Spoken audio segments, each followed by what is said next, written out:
Okay. We will call to order the regular board meeting for the Board of Election Commissioners of the City of Chicago. Good morning. My name is Marisel Hernandez. Seated to my right is Commissioner William Kresse.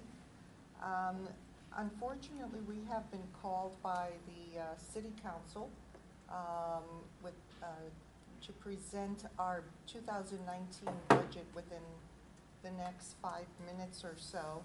And so we will, what we will do is recess, and upon the conclusion of our presentation to the City Council, we will return and continue with our agenda for today. And I apologize in advance for this, but we really didn't know what time we were scheduled to make our presentation.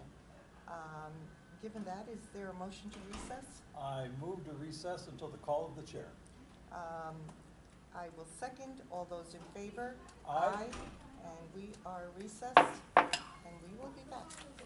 Meeting of the Chicago Board of Election Commissioners. My name is Marisel Hernandez. Seated to my left is Commissioner Jonathan Swain, and to my right is Commissioner William Kresse. I thank everyone here who waited. We were presenting our 2019 budget to the City Council this morning, and we were called, and we did not have any say as to the time. So thank you everyone for your patience. And now we'll proceed with the agenda, unless there is any change to the agenda. If not, we will move to the approval of the minutes of the regular board meeting of September 11, 2018. Is there a motion to approve? So moved. Is there a second? Second. All those in favor? Aye. Motion passes and the minutes are approved. Next on the agenda is the Executive Director's Report. Mr. Goff. Thank you, Madam Chairwoman. What I'd like to say is that we did have our budget meeting from the City Council today, and it went very well, and I'd like to thank everybody who came. I'd like to thank my board members for showing up. It went real well, so I'm very pleased. The other item is that this election has gone pretty much very smoothly, considering that we had 16 of our key staff retire in the last couple of years. If you look at the people, our employees that took over those key spots, they've done an excellent job.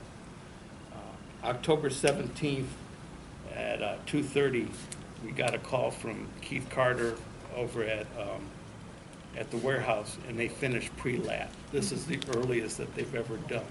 They only did a couple of days of overtime into that pre-lat and only worked a couple of Saturdays. They did an excellent job.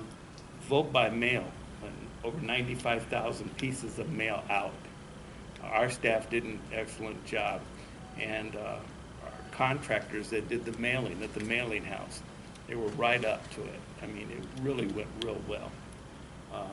Our Lake County Press got the ballots turned around, the files turned around faster than we've ever thought could happen. So 3X data, ES&S, run back, everybody's doing what they're supposed to be doing. So I feel very comfortable about the upcoming election. We've already started delivering wards. They're out on the street being delivered. We do have some polling places that we need to go over that we're having trouble getting in. It's about 24 of them, like Charles. I think it's less than that now. And the City Council, they asked about judges of election. There are 5 wards that we need judges. I did not want to say that in that on an open mic. I did talk to each one of the aldermen. The 35th ward needs judges, the 1st ward, 32, 41, and 44. I did talk to the alderman and told him what was going on.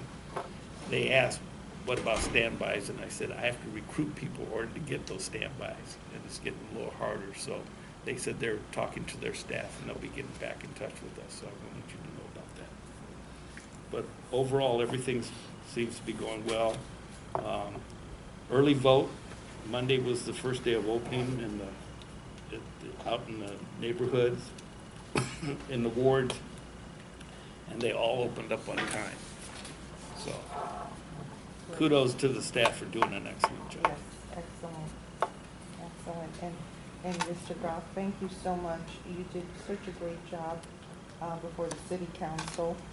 And there's no question that there's great admiration and respect for everything you do. And we echo that as well. Thank you so much. Thank you. Mr. Holliday, how are you? I'm fine. Good morning, Madam Chairman, fellow commissioners. On Sunday, the online registration closed, so as of this morning, the registration has 2,612 registrations to process, and that will be done by the end of the day. Also, yesterday, the warehouse began delivering carriers to the polling places, as Mr. Goff mentioned.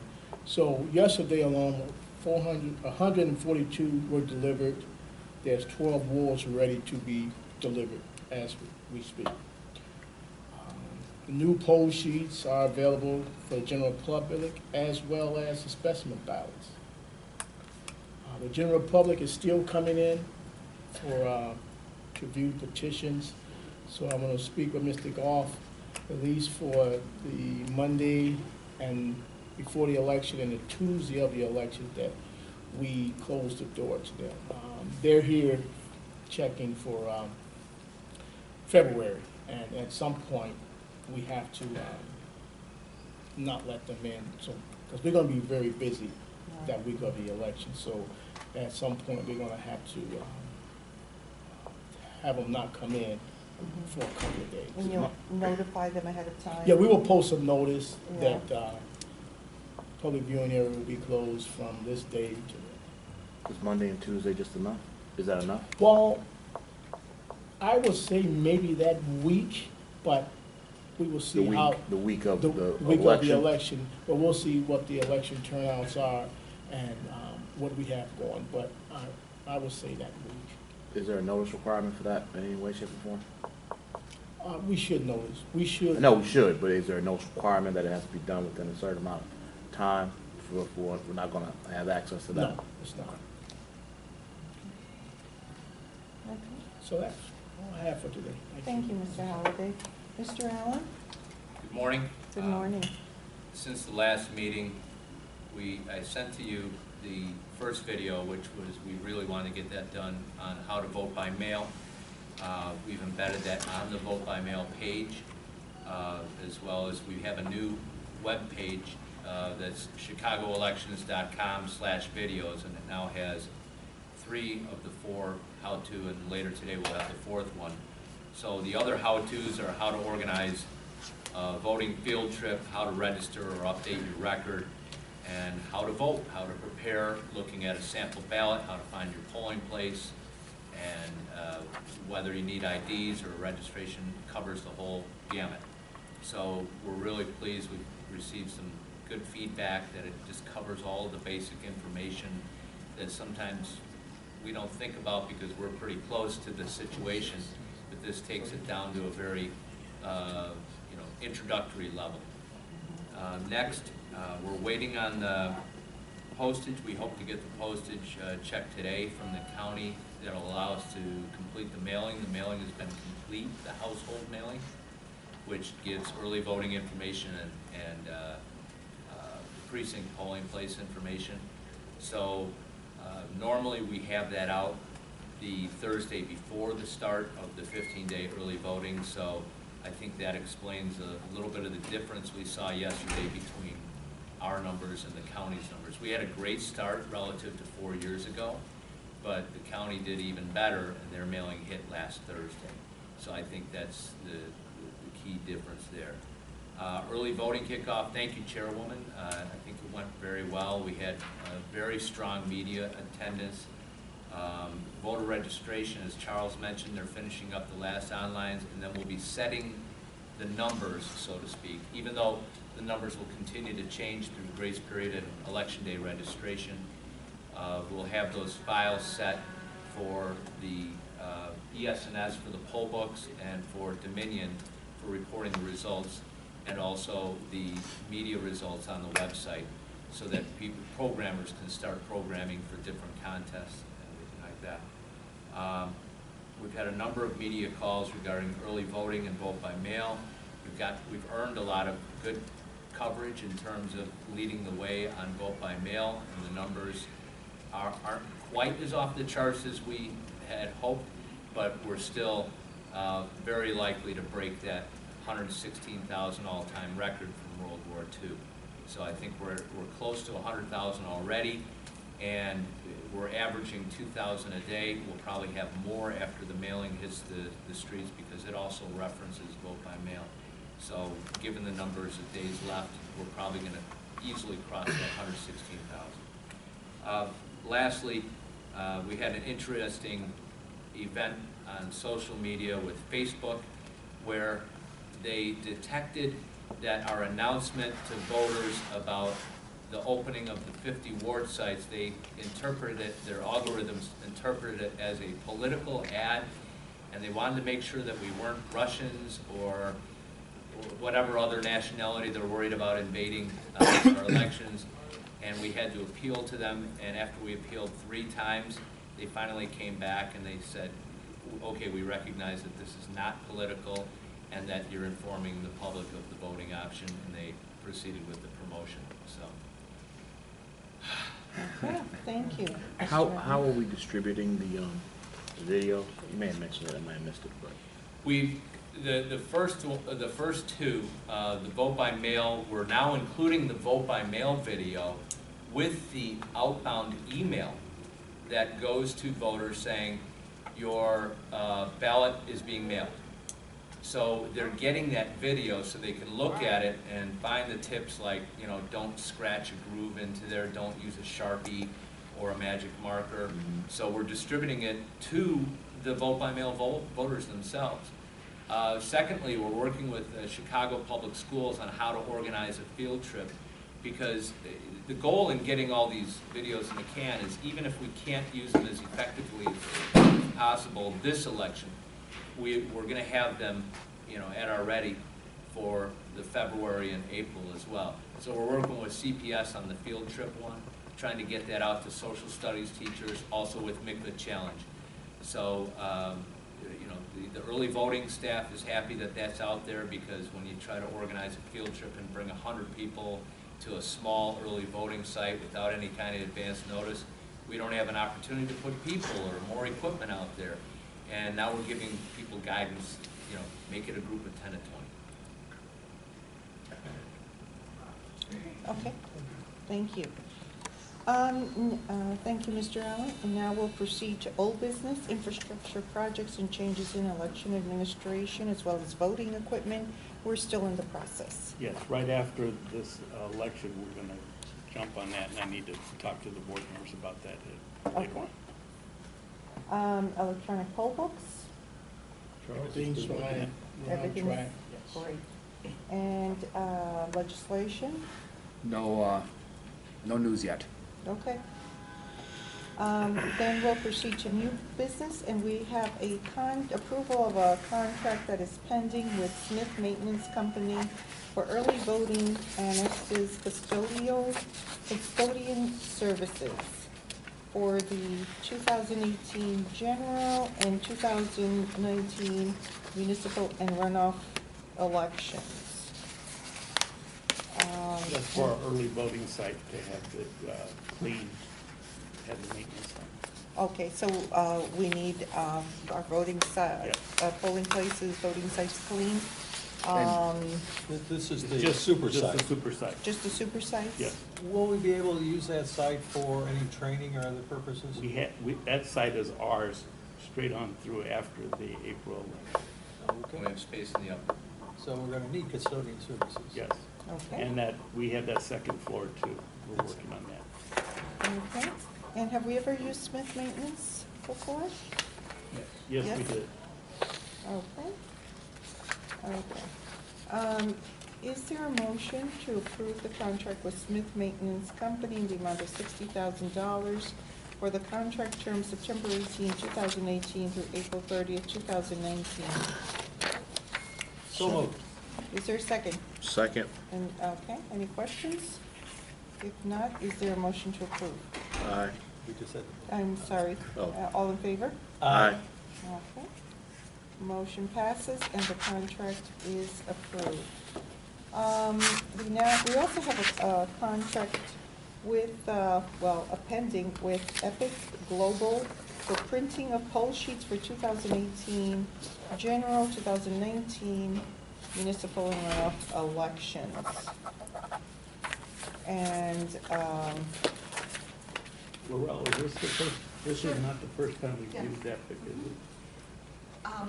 The poll sheets represent voters, registered voters, that is used for various campaigns and for different aldermanic usages, as well as public organizations, political organizations that are looking to reach out to these individuals to interest them in voting and making them aware of who the candidates are.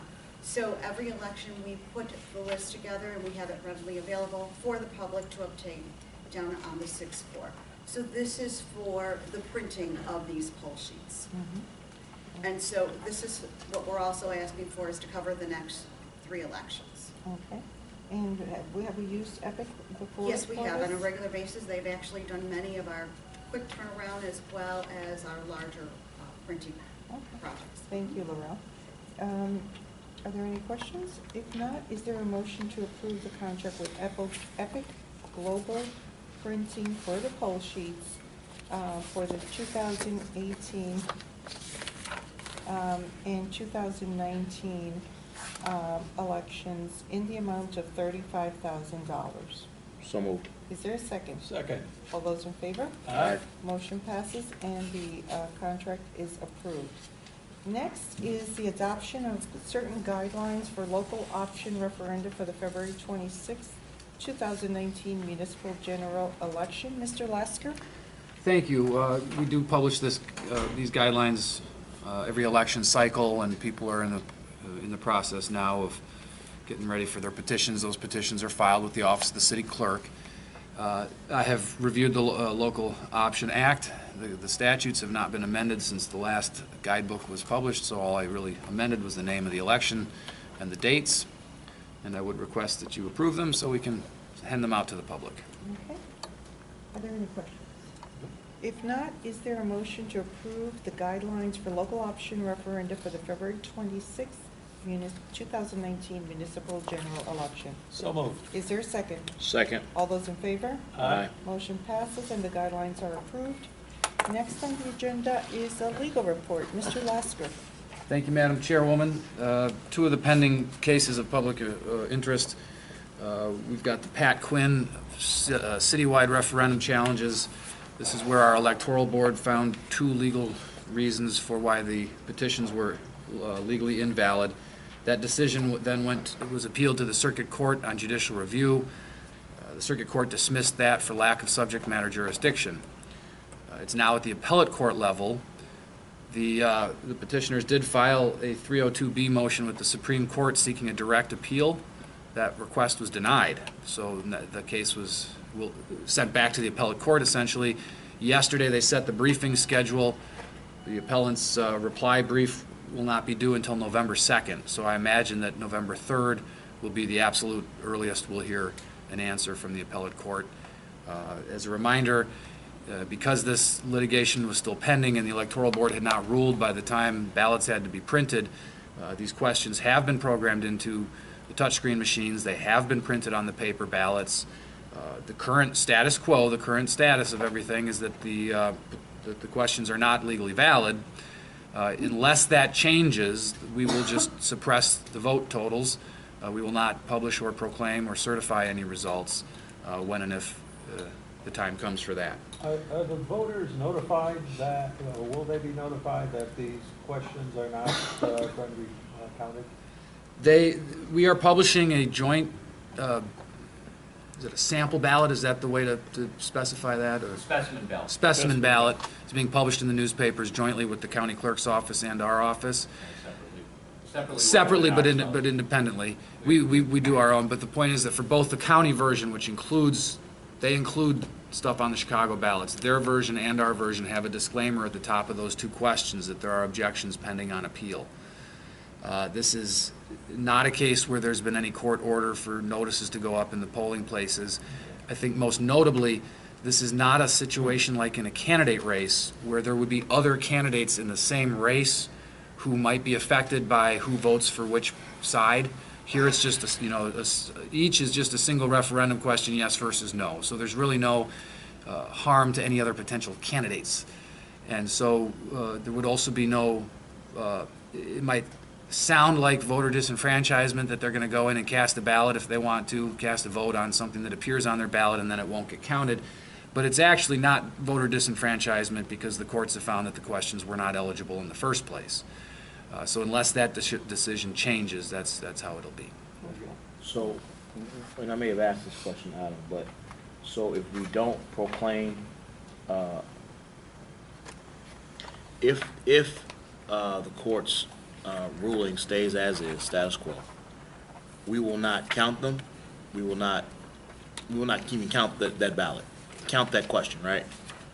Well, Or will we have a count on that question?